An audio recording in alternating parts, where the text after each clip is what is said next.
It started as an ordinary weekend.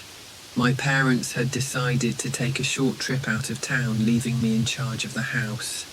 I was 17, confident I could handle a few nights alone.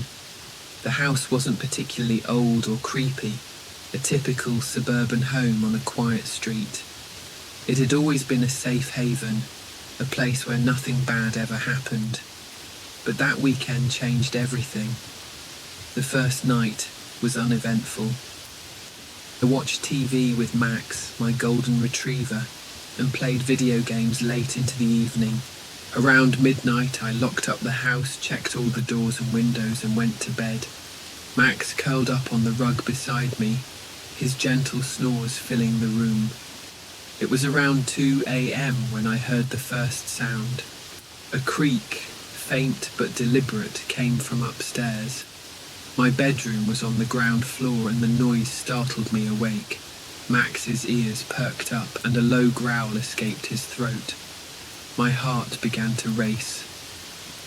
Probably the house settling, I whispered to myself, trying to calm my nerves. But Max didn't seem convinced. He stood up, his hackles raised, staring at the dark hallway leading to the stairs. I grabbed my phone and turned on the flashlight, the beam cutting through the darkness. "Hello?" I called out, my voice trembling. No response. Max stayed close to me as I ventured into the hallway. The house was eerily quiet, the kind of silence that made your ears ring.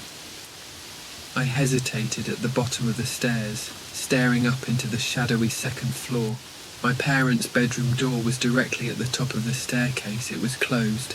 That's when I noticed it. The door handle was moving, slowly, almost imperceptibly, but it was definitely moving. My blood ran cold. "Who's there?" I demanded, trying to sound braver than I felt. Again, no response. The handle stopped moving, and everything was still. Max let out a sharp bark, startling me. I bolted back to my room, locking the door behind me. My hands were shaking as I dialed 911. The dispatcher's voice was calm and reassuring. She told me to stay on the line until the police arrived. I explained the situation, feeling a mix of fear and embarrassment. What if it was nothing? What if I was overreacting? But then I heard it again. Footsteps. Slow, deliberate, coming down the stairs. Max growled, his body pressed against the door. The footsteps stopped right outside my room. I could hear my heart pounding in my ears. The doorknob jiggled. Whoever it was, they were trying to get in. "Police are on their way," I shouted, hoping to scare them off. But the jiggling stopped, and I heard retreating footsteps. Moments later, the sound of a door creaking open reached my ears. It was the front door. Had they left? Red and blue lights flashed through the window minutes later. I ran to the door, unlocking it as 2 officers entered the house. They searched every room, including my parents' bedroom. It was unlocked now, but empty. There were no signs of forced entry, no footprints, no evidence that anyone had been there. One of the officers tried to reassure me, saying it was probably just my imagination. But Max's behavior told a different story. He refused to go upstairs, growling and barking at the empty staircase. The next day, I tried to shake off the fear. Maybe the officers were right. Maybe I had imagined it all. But something about the locked door bothered me. My parents never locked their bedroom door, not even when they weren't home. I decided to investigate. The door opened easily, revealing the familiar tidy room. Everything seemed normal until I noticed the closet. The door was slightly ajar, and the air inside felt colder than the rest of the house. I hesitated, my hand hovering over the handle. When I finally pulled it open, I found nothing unusual, just clothes, shoes, and a few storage boxes. But as I started to close the door, something caught my eye. A faint smudge on the inside of the door. I leaned in closer and realized it was a handprint, small, almost childlike, and smudged as if it had been pressed in a hurry. That night, I couldn't sleep. Every creak of the house made me jump. Max wouldn't leave my side, his eyes constantly darting to the hallway. Around 3 a.m., I heard the footsteps again. This time, they weren't coming from upstairs. They were in the hallway right outside my door. I held my breath, clutching my phone. The footsteps stopped and the doorknob jiggled once more. Then, a voice. A man's voice, low and guttural, whispering words I couldn't understand.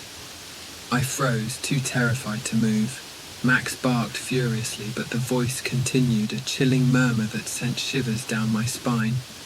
I called 911 again, my voice barely above a whisper.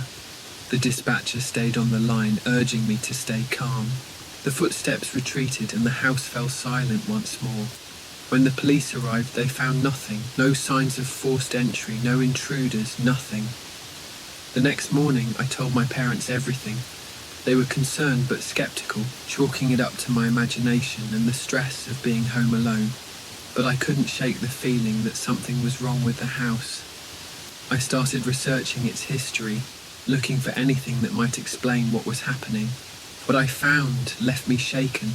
Decades ago, before my parents bought the house, a family had lived there. The father was abusive, and one night he locked his wife and daughter in the bedroom. He set the house on fire, leaving them to die. The house was rebuilt, but neighbours claimed they often heard strange noises coming from the property. Whispers, footsteps, and the sound of a door locking and unlocking on its own.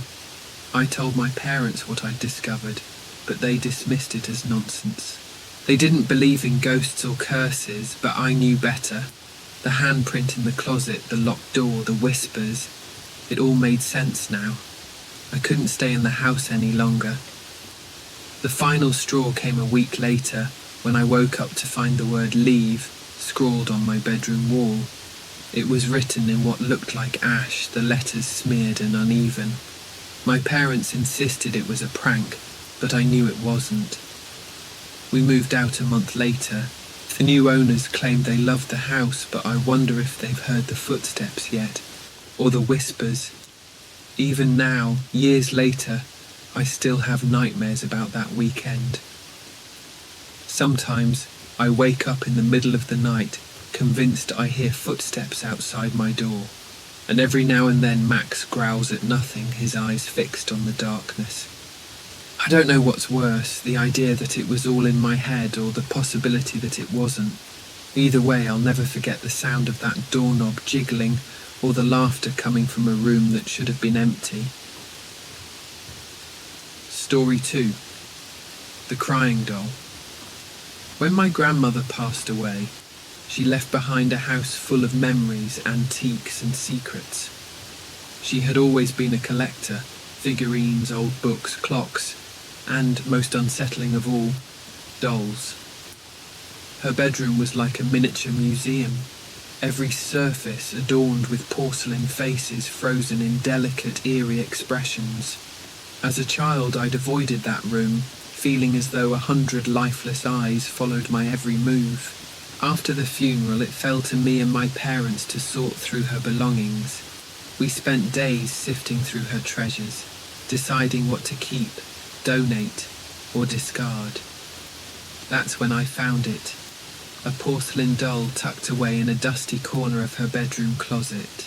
It was about a foot tall, with pale skin, rosy cheeks, and glassy blue eyes that seemed too real. The doll wore a faded white dress, yellowed with age, and its golden curls framed a face that seemed both innocent and knowing. "Take it," my mum said, smiling faintly. "She'd want you to have something to remember her by." I didn't want it. I'd never liked dolls, and this one gave me an uneasy feeling I couldn't quite explain. But I couldn't refuse. It was a piece of her after all, and despite my reservations, I felt obligated to honour her memory. So I brought it home, placing it on a shelf in my bedroom. That first night I woke to the sound of crying. It was soft at first, barely audible, but as I came to it grew louder. For a moment, I thought it was a child outside. Then I realised it was coming from inside the room. I froze, every hair on my body standing on end. The sound was high-pitched, plaintive, like a little girl sobbing. My eyes darted to the doll on the shelf. It was sitting exactly as I'd left it, but the crying, it was unmistakable.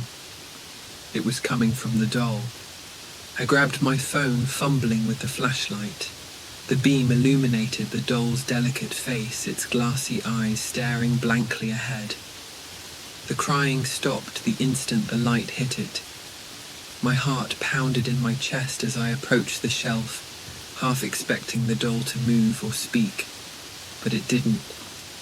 It just sat there, lifeless and silent.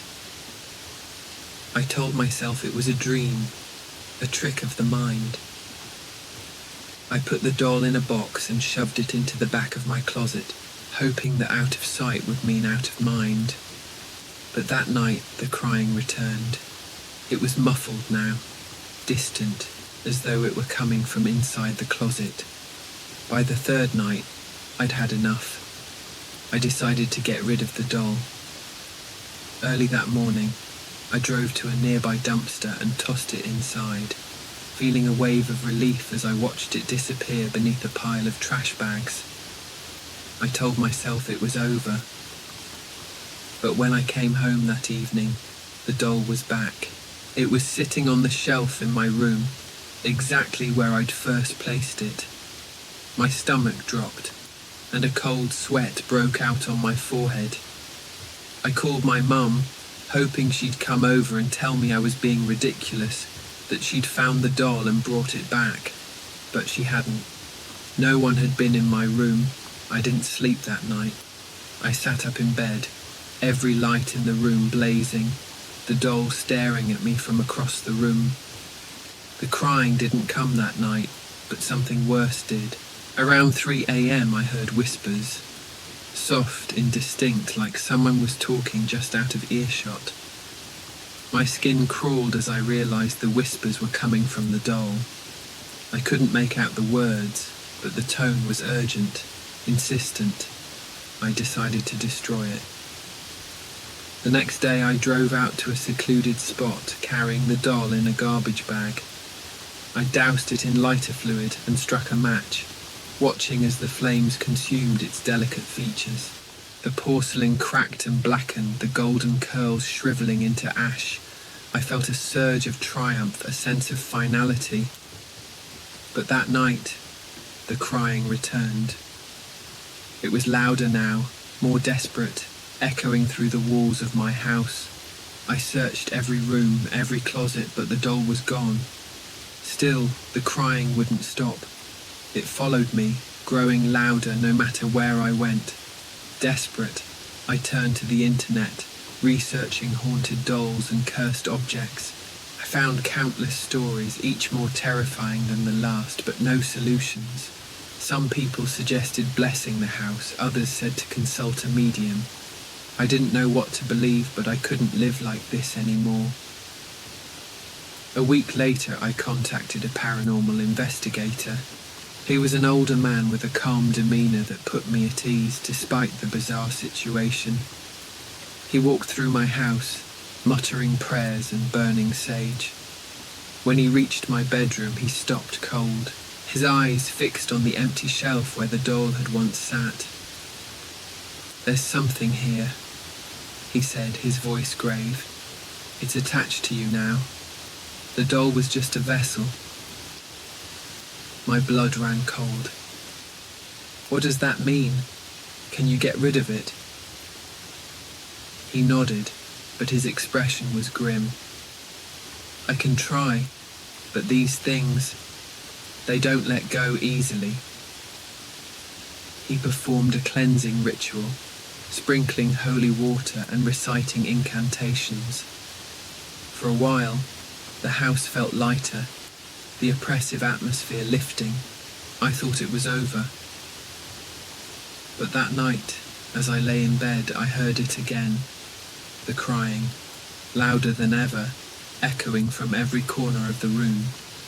I moved out of that house shortly after. The crying didn't follow me, but the memories did. To this day, I can't look at a doll without feeling a chill run down my spine. I'll never know what my grandmother's doll really was, or why it chose me. But sometimes, late at night, I think I hear it. Faint, distant, like an echo from a nightmare I can't escape. And I wonder if it's waiting for me to come back. Story 3. The Haunted Attic. When my family moved into the old Victorian house, it felt like a fresh start. The house had charm. Its creaking wooden floors, towering gables, and stained glass windows made it feel like something out of a storybook. But there was one thing about it that unsettled me from the very beginning. The attic. The entrance was a small, square hatch in the hallway ceiling, accessible only by a rickety pull-down ladder. From the first time I climbed up there, I knew something was off. The air was stale, heavy, and cold despite the summer heat. Dust covered every surface, and the dim light filtering through a single, grimy window only added to the oppressive atmosphere. What struck me most, though, was the feeling, a palpable sense of being watched, like someone was standing just out of sight. At first, I dismissed it as my imagination. Moving into a new house was overwhelming enough, and I figured the eerie attic was just another quirk of an old home. But over the weeks, little things started happening that I couldn't explain. It began with noises, faint thuds, like footsteps coming from above while we were all downstairs. My parents chalked it up to the house settling, but it didn't feel that way to me. The sounds were too deliberate, too human. One night, I decided to investigate. Armed with a flashlight, I climbed the ladder and poked my head into the attic. The beam of light swept across dusty boxes, old furniture, and cobweb-covered trunks. Nothing seemed out of place, but the oppressive feeling of being watched was stronger than ever. Just as I was about to descend, I heard it. A faint whisper, so soft I almost thought I'd imagined it. My blood turned to ice. I didn't wait to hear more. I climbed down as fast as I could, slamming the hatch shut behind me. The next morning, I tried to rationalize what had happened. Maybe the whisper had been the wind or a loose board shifting under the weight of stored junk, but deep down I knew better. I avoided the attic after that, refusing to go up even when my mum asked me to grab something for her. But the attic didn't avoid me. The noises grew louder over the next few weeks.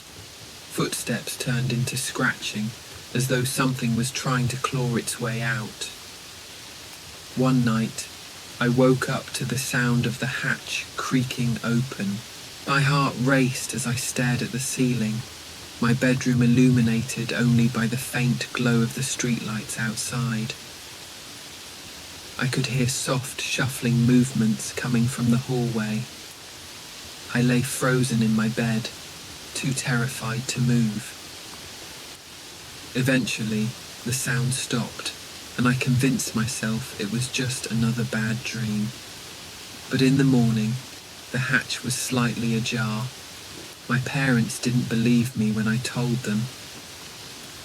"It's an old house," my dad said, shrugging it off. "Things creak and groan. It's nothing to worry about." But I could see the unease in his eyes. He didn't believe it either.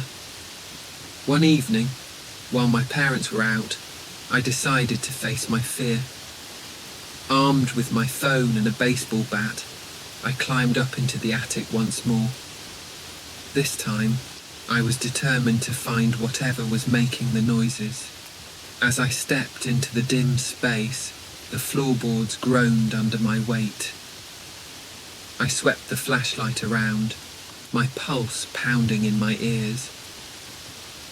For a while, nothing happened.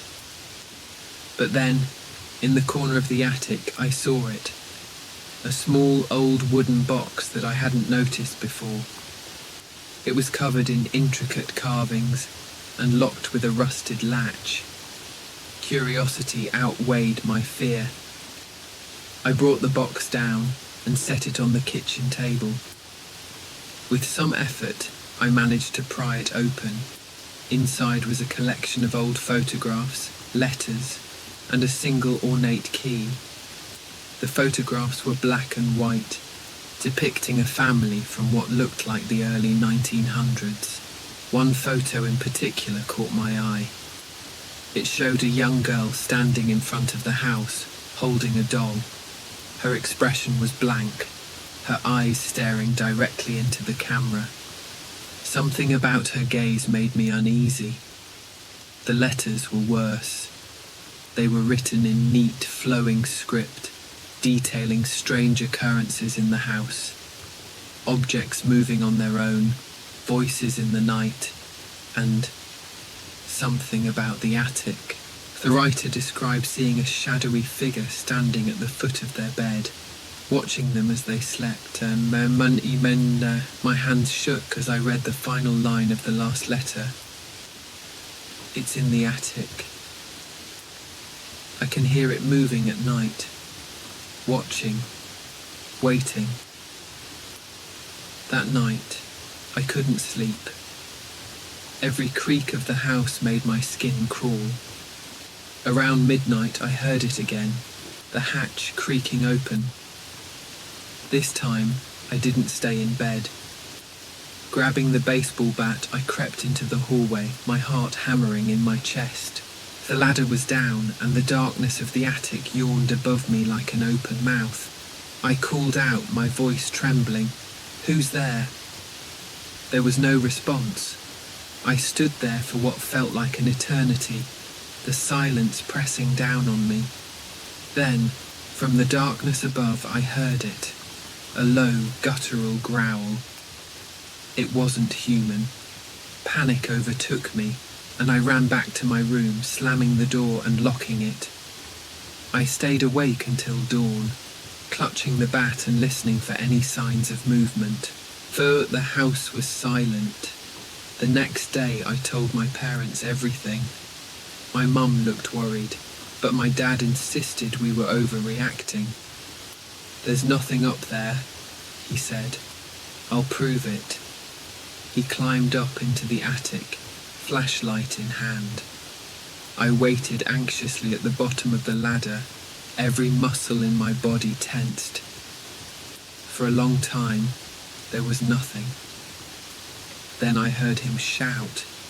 He came down quickly, his face pale, and refused to tell us what he'd seen. All he said was, "We're moving. Pack your things." We left the house within a week, selling it at a loss to a buyer who didn't ask too many questions. I never went back, and I never found out what my dad saw in the attic that day. But sometimes late at night I dream about the house. I see the little girl from the photograph standing at the foot of my bed, her blank eyes staring into mine. And when I wake up, I swear I can still hear the attic hatch creaking open. Story 4. The Vanishing Hitchhiker. It was a cold October night, and I was driving home from a weekend trip to visit my parents. The highway stretched out before me, empty and silent, except for the rhythmic hum of my car's tyres on the pavement. The moon hung low in the sky, casting an eerie glow over the road. As the minutes turned to hours, I felt the fatigue settle into my bones. I turned up the radio, hoping the music would keep me awake, but the static from the weak signal only added to the unsettling stillness of the night. About 20 miles from home, I saw her, a figure standing at the edge of the road, her silhouette illuminated by the pale moonlight. She was wearing a white dress that fluttered slightly in the breeze, and her long dark hair obscured part of her face. My heart skipped a beat. What was she doing out here in the middle of nowhere? I slowed down as I approached her, debating whether or not to stop. My parents had always warned me about the dangers of picking up hitchhikers, but something about her seemed different. She didn't look threatening. In fact, she looked lost, vulnerable. Against my better judgment, I pulled over and rolled down the passenger side window. "Do you need a ride?" I called out, my voice hesitant. She nodded, her movements slow and deliberate. Without a word, she opened the door and slid into the seat beside me. Up close, she looked even younger than I had first thought, maybe in her early 20s. Her skin was pale, almost translucent, and her eyes held a sadness that made my chest tighten. "Where are you headed?" I asked, trying to sound casual. "Just up the road," she said softly. Her voice was barely above a whisper, but there was something melodic about it, almost hypnotic. I nodded and started driving again, sneaking glances at her out of the corner of my eye.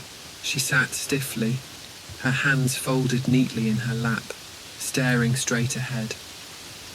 She didn't offer any more information, and I didn't press her.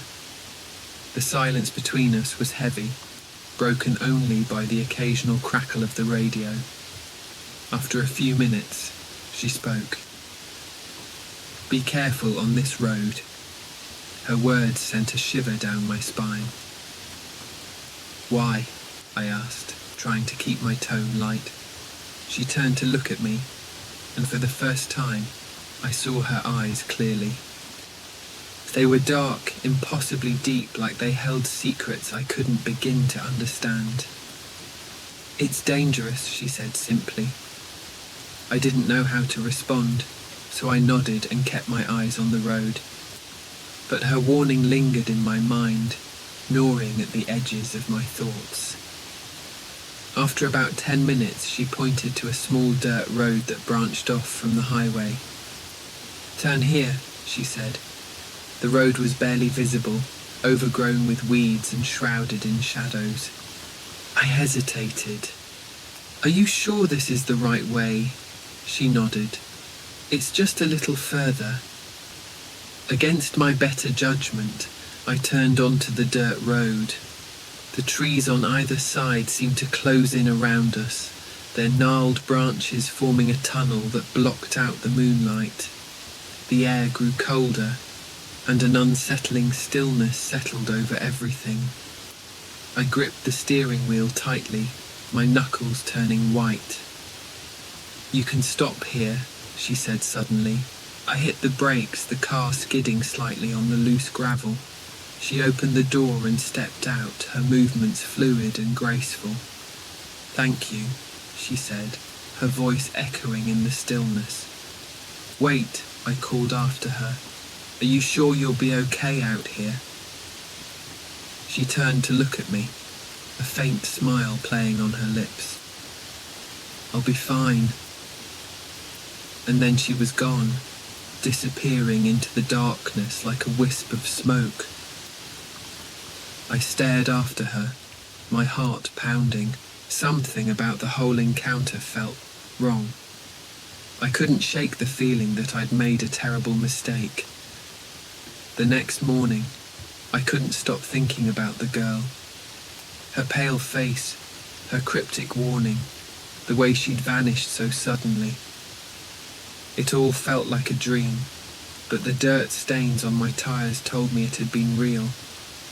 I decided to ask around, hoping someone in the area might know who she was. I stopped at a small diner near the highway and struck up a conversation with the waitress, a middle-aged woman with a kind smile. "You wouldn't happen to know anything about a young woman around here, would you?" I asked, describing the girl as best I could. The waitress's smile faded. "What did you say she looked like?" I repeated the description, and her face turned pale. She glanced around nervously before leaning in closer. "You need to be careful," she whispered. "There's a legend around here about a girl who died on that stretch of highway years ago. People say she appears to travelers asking for a ride." I felt a chill run down my spine.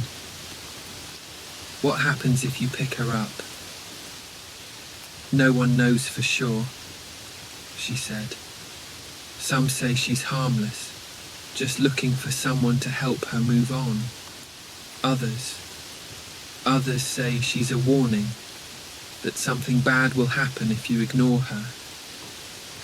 I left the diner feeling more unsettled than ever. The idea that I'd encountered a ghost or whatever she was seemed absurd, but the more I thought about it, the more it made sense. The dirt road, the cryptic warning, her sudden disappearance. None of it was normal. That night, as I lay in bed, I couldn't shake the feeling that I wasn't alone. Every creak of the house, every rustle of the wind outside set my nerves on edge. Around midnight I heard it, a soft knock at the front door. I froze, my heart racing. Who would be visiting at this hour?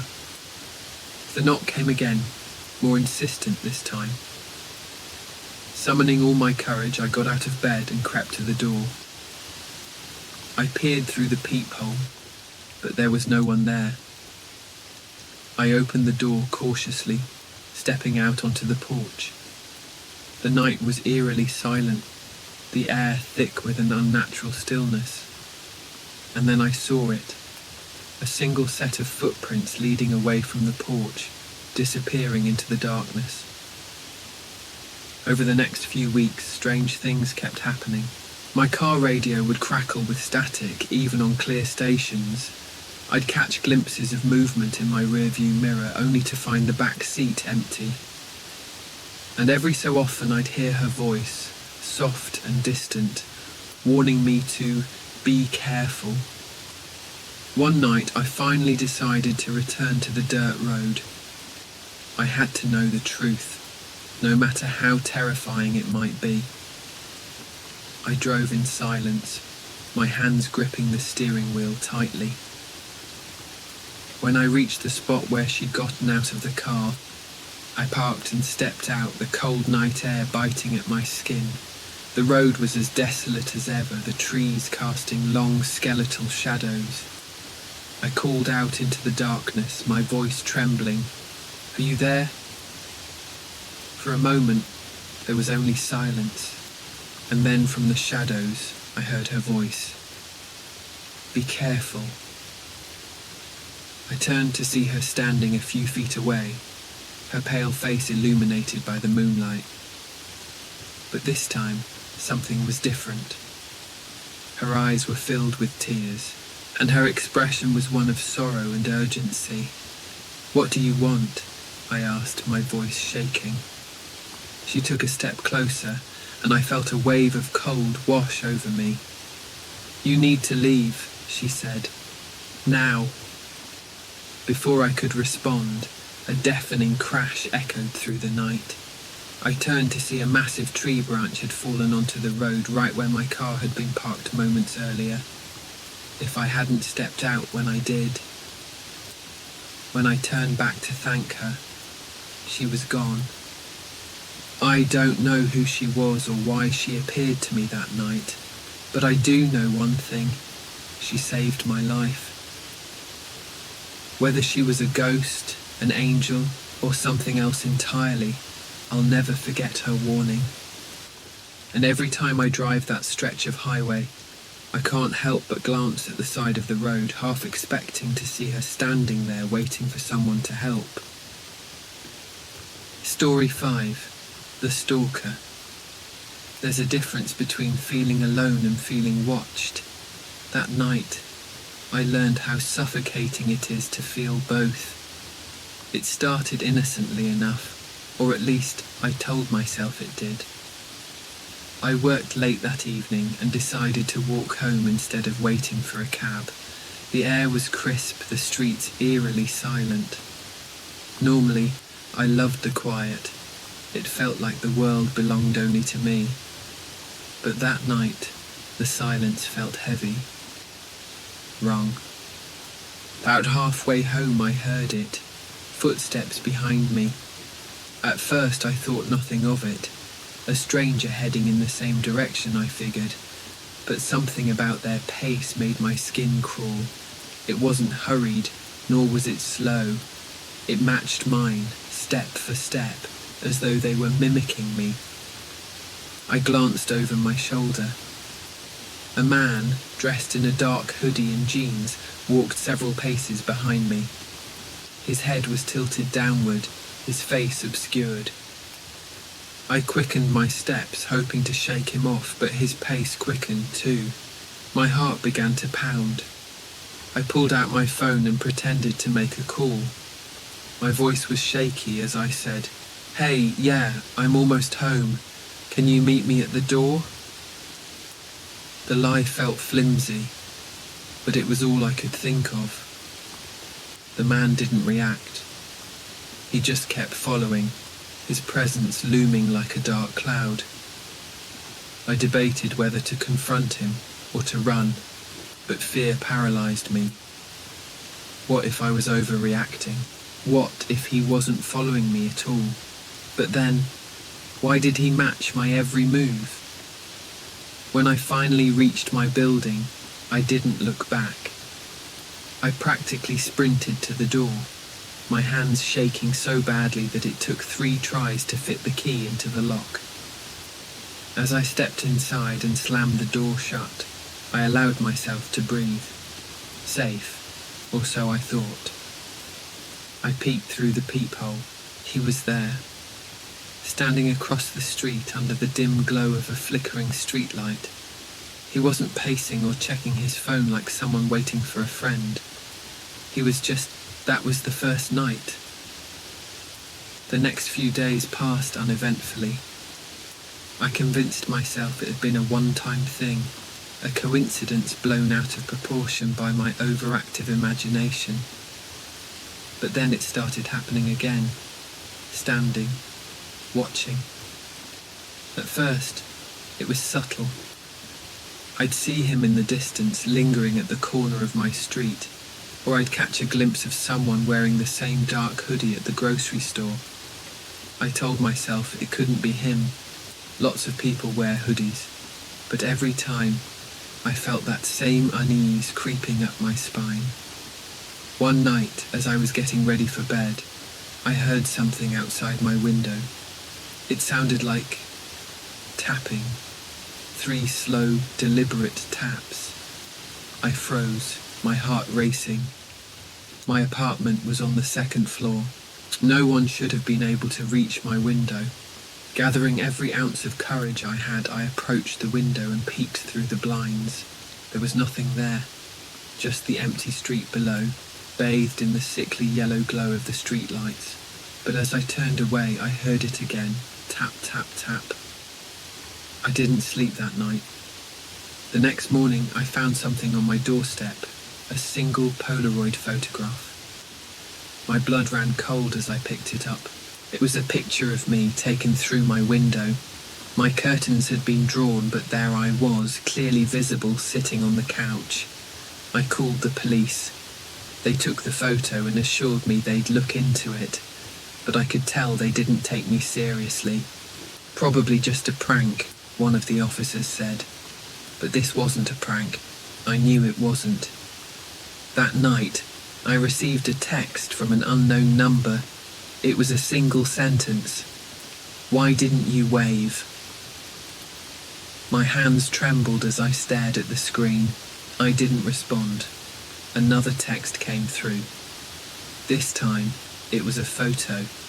It showed me, standing at my window, peeking through the blinds. The message read, "I saw you."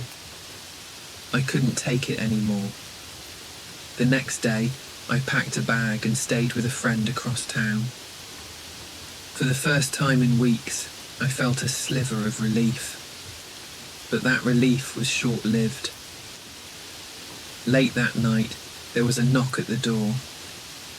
My friend, half asleep, got up to check. As soon as she opened it, she froze. Standing there was the delivery man holding a package, but the name on the package wasn't hers, it was mine. How did he know where I was? Inside the package was another Polaroid. This one showed me asleep on my friend's couch. The message scrawled on the back read, "You can't hide." I decided to leave town. I didn't tell anyone where I was going. I changed my number, deleted all my social media, and moved to a new city. For a while it worked. I started to feel safe again. But then one night, as I was walking home from my new job, I felt it. The same heavy silence, the same matching footsteps. I didn't need to turn around to know it was him. Somewhere, right now, he's still watching, waiting, and I'll never feel safe again. Story 6. The Shadow Man. When I was a kid, I used to see a shadowy figure in my room at night. My parents always dismissed it as my imagination, just a trick of the dim light or the way my curtains moved in the breeze. But I knew better. The figure was real. It stood in the corner of my room, motionless, its eyes glowing faintly. I could feel its presence, heavy and suffocating, as if the very air around me was pressing down on my chest. No matter how tightly I pulled the covers over my head, I couldn't escape the feeling that it was watching me. One night I woke up in the dead of night, my throat dry and my heart pounding in my chest. The room was pitch black except for the faint glow from the street light outside filtering through my blinds. That's when I saw it.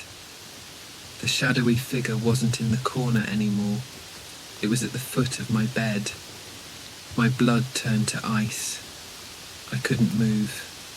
I couldn't scream. All I could do was stare as it slowly leaned down, its face inches from mine. I couldn't make out any features, just the faint glow of its eyes piercing through the darkness. And then it whispered, "I'm still here."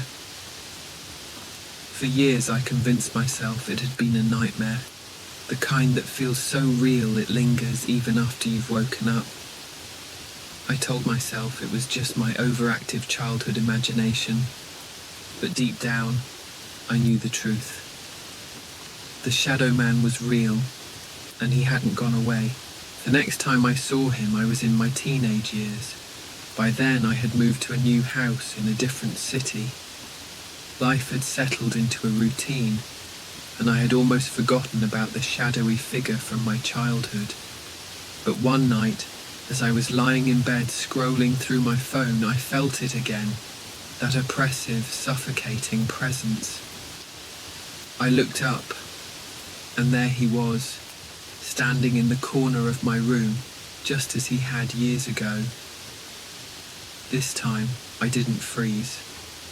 I bolted upright and turned on the lamp by my bed. The light filled the room and the figure vanished, but the feeling didn't go away.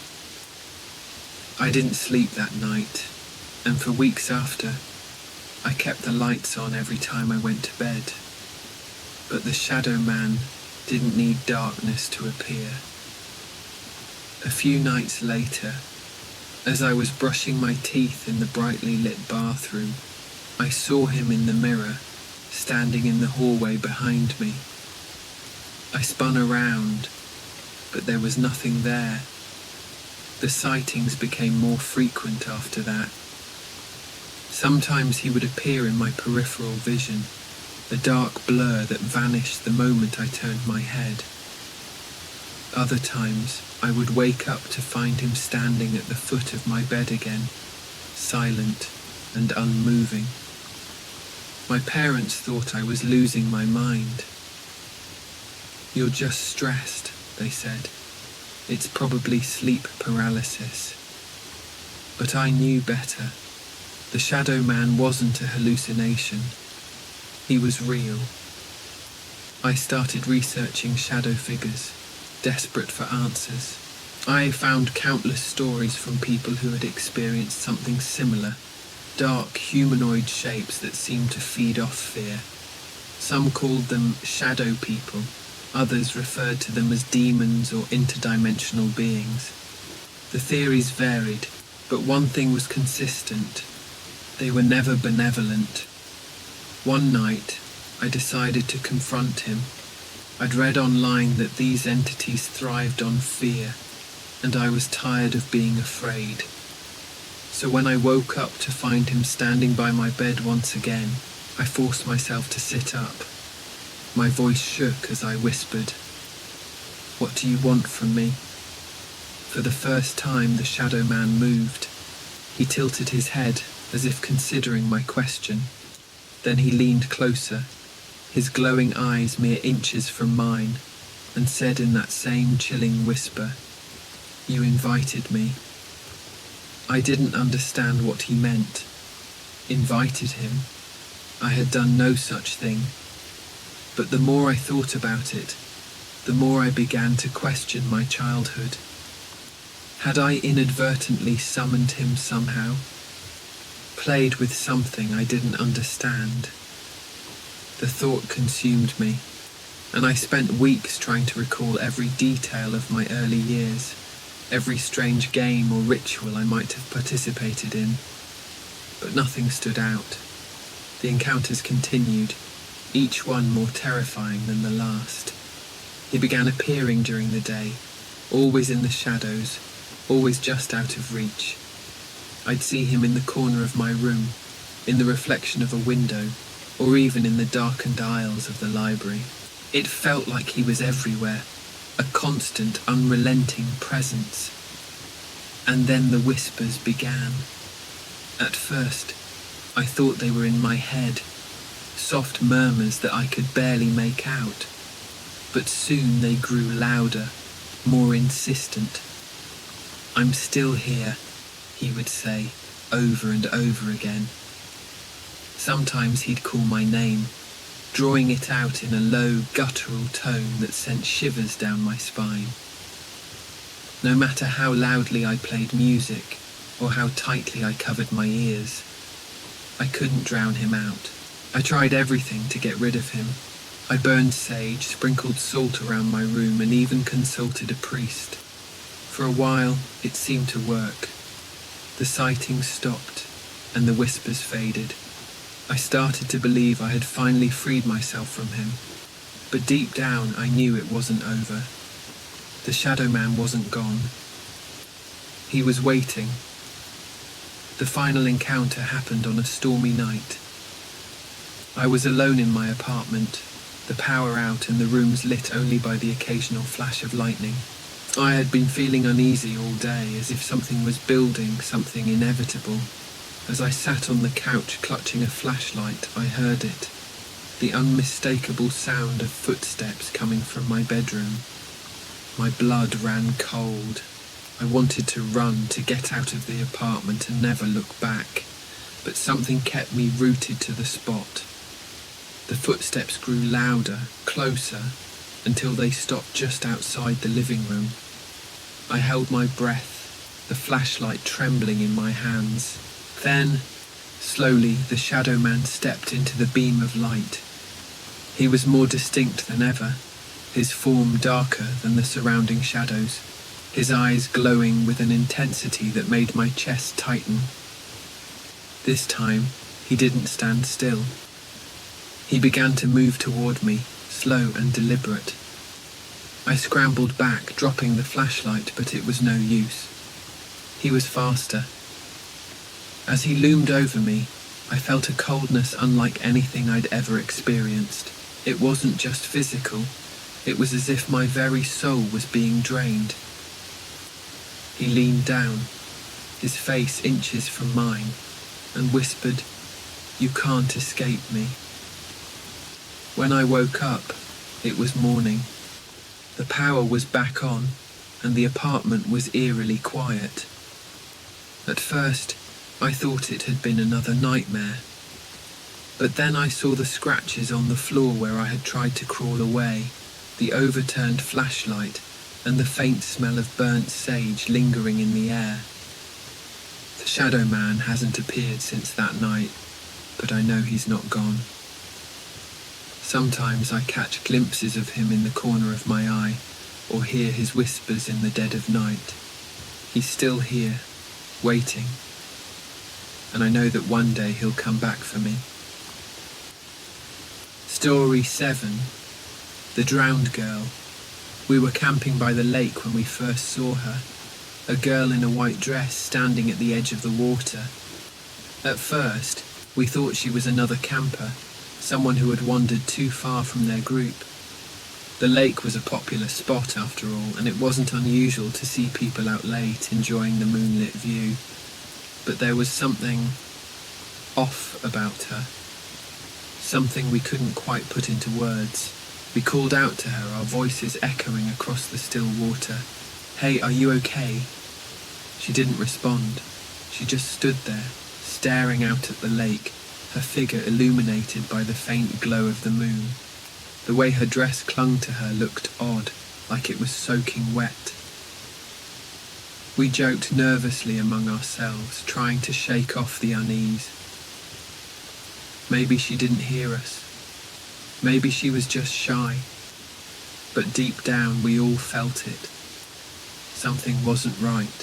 That night, after we had settled into our tents, we heard it. Splashing sounds, loud and frantic like someone thrashing in the water. It startled us awake, and we scrambled out of our sleeping bags, grabbing flashlights and rushing to the lake's edge. The water was calm, smooth as glass. There was no sign of anyone in distress, no ripples, no bubbles, nothing. It was probably just a fish, someone said, their voice shaky. We nodded, eager to believe it. But as we turned to head back to our tents, I glanced down and froze, wet footprints. They led from the water's edge straight to our campsite, stopping just outside our tents. They didn't lead away. The rest of the night was a blur of whispered theories and restless fear. None of us slept. By morning, the footprints had vanished, washed away by the dew. We tried to laugh it off, convincing ourselves it was some elaborate prank or a figment of our collective imagination. But the unease lingered, a heavy weight we couldn't shake. The next evening, as the sun dipped below the horizon, painting the sky in hues of orange and purple, we saw her again.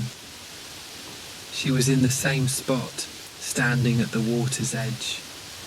But this time, she was facing us. Her face was pale, almost translucent, and her eyes were like voids, black and bottomless. We didn't call out to her this time. We just watched, frozen in place, as she slowly raised a hand and pointed at us.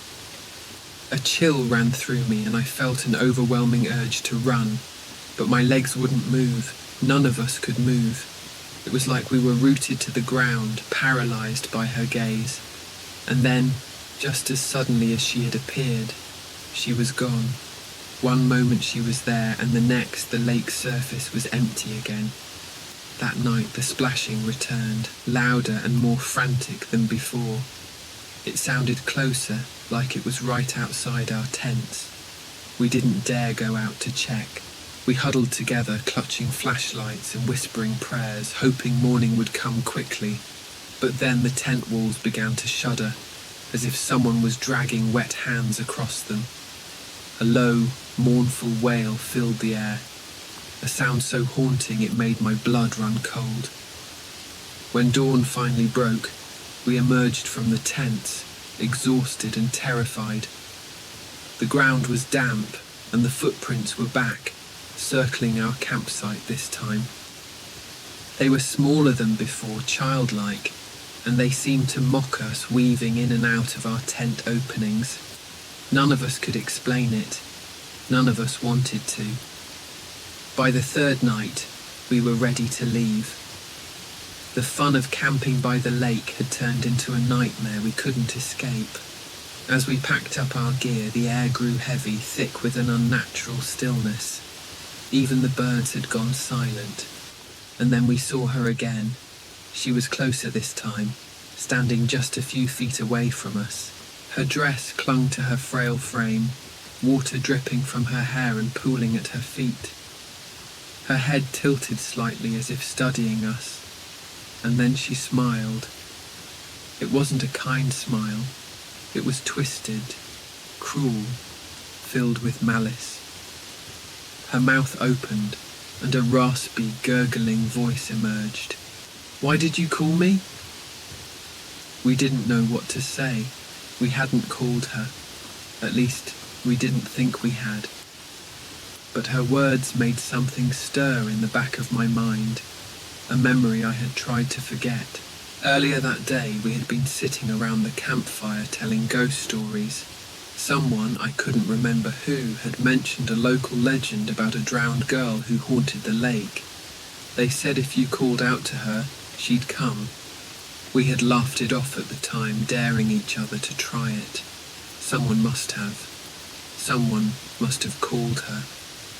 Her smile widened, and she took a step closer.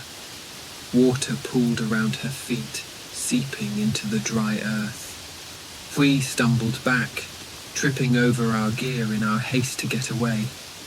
But no matter how far we moved, she seemed to get closer, her presence suffocating. Her voice echoed in my head, over and over. "Why did you call me?" In a blind panic, we abandoned our campsite, leaving behind tents, supplies, everything. We ran through the woods, the branches clawing at our clothes and skin. But no matter how far we ran, I could feel her presence, like a shadow clinging to my back. When we finally reached the safety of the car, we didn't look back. We sped away, the tires kicking up gravel as we fled. It wasn't until we were miles away that we dared to speak, our voices trembling as we tried to make sense of what had happened. I haven't been back to that lake since. None of us have. But sometimes, late at night, I hear it. The sound of splashing water, faint and distant. And I can't help but wonder if she's still out there, waiting for someone else to call her. Story 8. The Phone Call. It started with a single missed call from an unknown number. The unfamiliar digits blinked on my phone screen, and I couldn't help but wonder who could be calling at this hour. The world outside was quiet, the sort of calm that only late night could offer, where the air held a chill and the streets were empty save for the occasional car passing by. Maybe it was a wrong number. Maybe it was someone trying to sell me something. Or worse, someone from my past. I ignored it. My thumb swiped across the screen, rejecting the call. It wasn't important. Minutes passed, and the phone stayed quiet for a while. I sat back in the armchair by the window, staring at the dim lights outside, thinking about everything and nothing at the same time. I didn't need to answer the phone. I didn't want to. I needed peace, and tonight was supposed to be just that, peaceful, still, without interruption. Then, the phone buzzed again. Another call from the same unknown number. My hand hovered over the screen this time. I thought about answering, then quickly dismissed the idea. Maybe it was an emergency, or maybe they were persistent. Either way, I wasn't in the mood. A third call came, then a fourth, all in rapid succession. My pulse quickened with each ring, an instinctive reaction to the pattern of urgency in those calls. Something didn't feel right. I tried to shake it off. Who could be calling me this much? No one I knew would do that, and my friends weren't in the habit of dialing back to back like this. I stared at the screen, watching the number blink again and again. It was getting late. My tired eyes burned, but I couldn't ignore the uncomfortable sensation that had begun to settle deep in my chest. What if something was wrong? I didn't know who it was, but my gut told me it wasn't just a random telemarketer. Finally, I answered. I held the phone up to my ear, the screen still glowing in the dark room. I opened my mouth to speak, but there was no greeting on the other side, just a long pause, then the sound of faint breathing. "Hello?" I asked, trying to sound calm, though my voice cracked slightly. "Who is this?" Silence hung heavy in the air, broken only by the distant hum of the streetlights outside. For a moment I thought maybe it was just some prank, a friend messing with me. But then a voice, low and breathy, barely a whisper, came through the phone. "Are you alone?" The hairs on the back of my neck stood up. There was something about the way the voice trembled that sent an icy chill through me. It didn't sound like a prank, nor did it sound like anyone I knew. "Who is this?" I repeated, my words coming out more forcefully this time, but the whispering only intensified. "I'm right outside your door." The words hung in the air for a long moment, and I felt a cold rush sweep through my entire body. I froze. How could they know where I was? My pulse raced as the phone felt heavier in my hand, the weight of it suddenly overwhelming. I pressed it harder against my ear, trying to make sense of the words, but there was nothing, no other sound, no explanation. Just a quiet, eerie hum in the background that seemed to grow louder with each passing second. I could feel my heart pounding in my chest as the minutes ticked by. "I'm right outside your door." The words repeated themselves over and over, each time quieter, more sinister. I wanted to hang up. I wanted to slam the phone down, lock all the windows, and hide under the blankets, but something deep inside me kept me rooted to the spot. My eyes darted toward the door. The house felt so still, so unnervingly silent. I swallowed hard. "Who are you? What do you want?" I managed to whisper, but there was no answer, just that same soft, breathless repetition. The seconds ticked by, stretching into an eternity before I finally hung up. My finger shook as I pressed the button cutting the connection, but the fear didn't dissipate. If anything, it grew, wrapping around me like a vice. I sat there in the dim light, the phone still clutched tightly in my hand, my heart racing.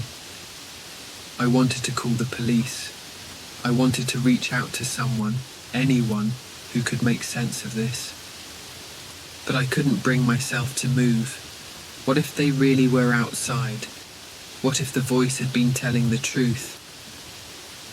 I glanced at the door again. Nothing. The house was silent. I stood up and paced the room. I checked all the windows, peering through the blinds and confirming that there was nothing outside. The street was dark, empty. Nothing was out of the ordinary. I started to relax, telling myself I had overreacted. Maybe it was just a prank call. Maybe it had been some kind of glitch or a coincidence, but then I heard something, a faint tap against the window. I froze, my heart skipping a beat. The sound was so soft, so subtle, that I thought I had imagined it. But then it came again, another tap, followed by another, each one growing louder, more insistent.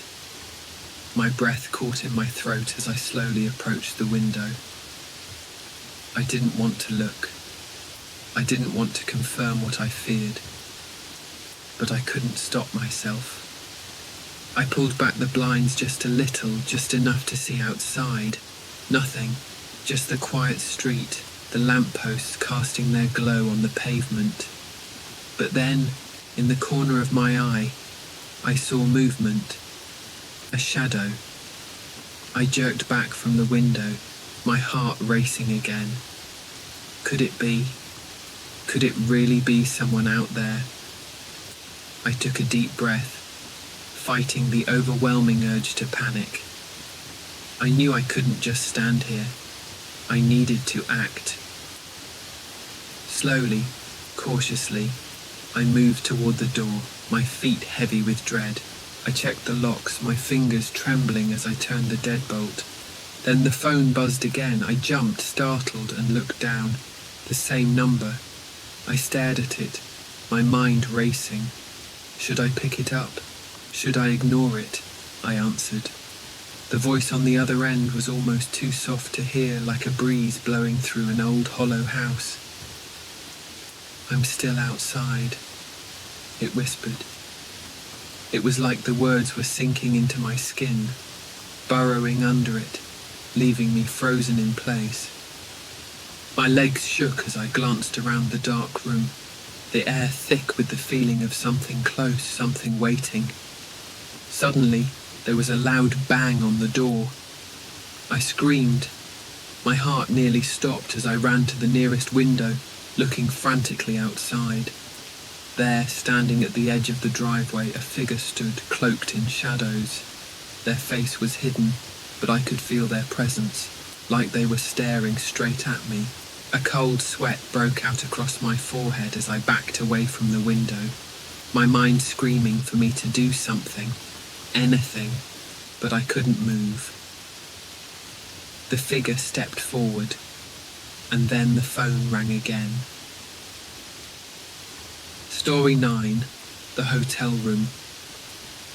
It was late, much later than I had anticipated, by the time I pulled into the parking lot of the hotel. The long day of driving had drained me, both physically and mentally. The road had been unrelenting, the miles stretching endlessly before me, and the only thing on my mind now was rest. I hadn't planned to stop here. This hotel was a random find, an impulse decision when the fatigue from hours of driving became too much to ignore. There wasn't much else around for miles, and when I saw the flickering neon sign in the distance, I knew I had to pull over. As I walked through the entrance, the dim light from the hotel's lobby cast shadows on the walls. The building was old, probably as old as the town it sat in, with scuffed floors and an air of neglect. The receptionist didn't look up when I entered, her face shadowed by the dim light from the desk lamp. I approached the counter and cleared my throat. "Checking in," I said, trying to sound casual despite the lingering discomfort I felt walking into the place. She finally looked up, her gaze lingering on me for a moment before she reached for the key. Her eyes were tired, as if she hadn't slept in days. When she handed me the key, she didn't smile. Her fingers brushed against mine, but there was something unsettling about the way she did it, almost too deliberate, too cold. She didn't speak, just nodded, and I couldn't shake the feeling that she knew something I didn't. "Room 315, she said, her voice barely above a whisper. I nodded, not knowing what else to say, and took the key. My eyes briefly flicked to the keychain, which was old, tarnished, and had a strange symbol etched into it, a pattern that resembled something from an old photograph I'd seen years ago. I looked away quickly, unsure why the thought felt so disorienting. As I turned away from the desk and headed toward the elevator, the strange feeling intensified, like a subtle pressure building in the back of my mind. The hallway was eerily quiet, the walls decorated with faded floral wallpaper that seemed to peel away at the edges. The elevator ride was slow, the cables groaning as it ascended to the third floor. I pressed the button for 3:15, and the elevator doors slid open with an almost unnatural slowness. When I reached my room, I hesitated before unlocking the door. The number on the door, 315, seemed wrong somehow, but I couldn't explain why. The door creaked as I pushed it open, revealing a dimly lit room. The air inside was thick, heavy, as though the room had been sealed off from the outside world for too long.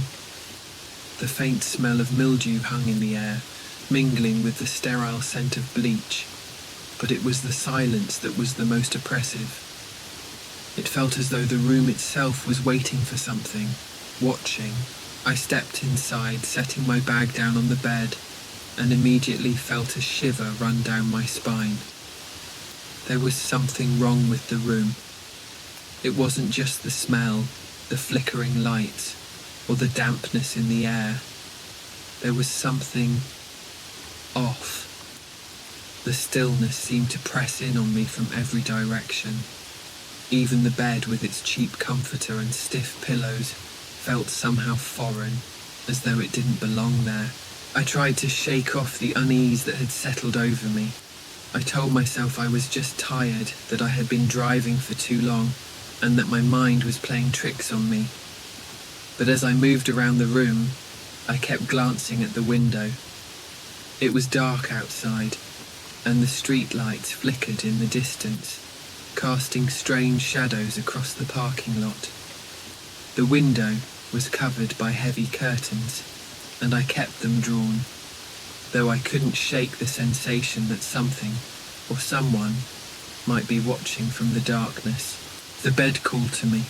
I was so exhausted that I couldn't think about anything else but the comfort of lying down. I turned off the light, crawled into the bed, and pulled the covers tightly around me. But sleep didn't come immediately.